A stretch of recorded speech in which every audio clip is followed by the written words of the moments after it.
বর্তমান সমাজে আমাদেরকে কিছু মূর্খ নেতা, কিছু জাহেল নেতা, কিছু জালিম নেতা আমাদেরকে বলে আমরা নাকি মৌলবাদী।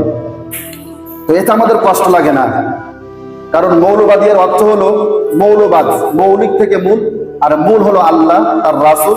তো আমরা কুরআন হাদিস মানি বলে আমাদেরকে মৌলবাদী বলা হয়, তো এটা আমরা কষ্ট পাই না, আমরা বরং হ্যাপি হই, খুশি হই। কিন্তু যখন বলা হয় এই মৌলবাদীদেরকে দেশ থেকে তাড়িয়ে দাও, তাদেরকে ধ্বংস করে দাও, মেরে ফেলো, তখন খুব খারাপ লাগে। তো কি কারণে আমাদেরকে মারবে?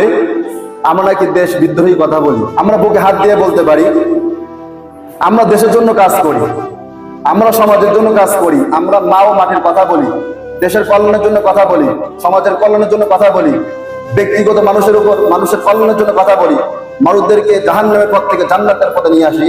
তো আমরা যদি দেশপ্রেমিক না হই, তাহলে দেশপ্রেমিক হবে কারা? যারা মানুষের সামনে পাথর দিয়ে আঘাত করে তারা, যারা ওপনে চাঁদাবাজি করে তারা কি দেশপ্রেমিক হবে? প্রিয় ভাইরা, বড় খারাপ লাগে।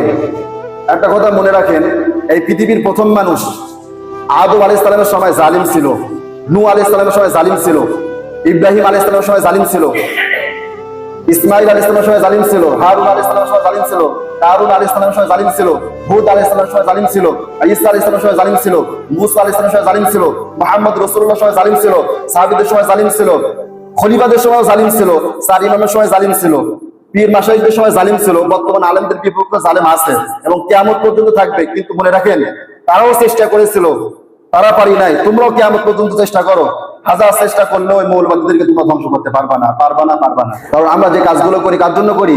আল্লাহর জন্য করি। আমাদের হেফাজত করবেন কে? আল্লাহ করবেন।